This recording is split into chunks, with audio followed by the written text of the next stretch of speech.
امروز جان براش که سیم سوت کشید رفته سیم خونی دیگر من آوشید بلیتو خاک مایده رفته سای براتن بروی اندک با پیش کار هوشیدن یا چهار خطک بروی براتنای غریب نالو نمیکنیمو سرودی غریبی را برای غریبان بله براتن چرا نه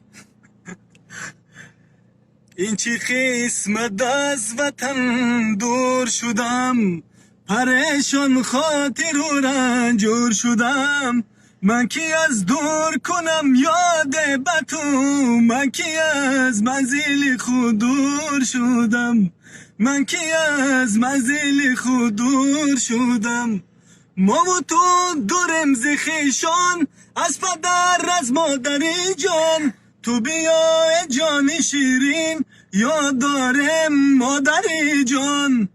این چی قسمت از وطن دور شدم پریشان خاطر و رنجور شدم من کی از دور کنم یاد بتو من کی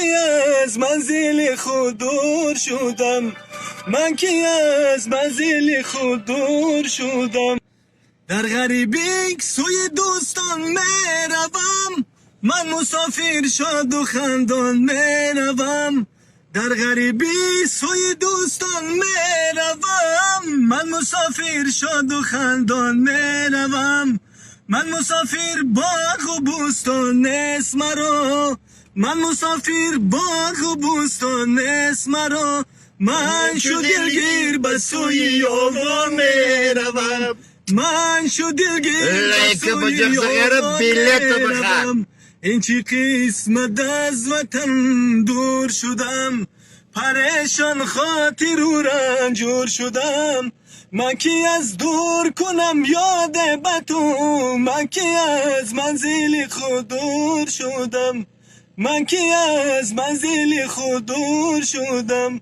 خیلی ما هم گرنی سوژه موشین اختلافتیم ها اکشه روژه انشاءالله رحمان ما هم با آرزوها میرسیم نه که دیده روی شما میمونه تکشتا این به میکروفون به نه بکر برای شما غریبا ای شما حرکت ای ما برکت همو قبیلت بسیار برو و همو قبیل بسیار میشه هم که شوخی باید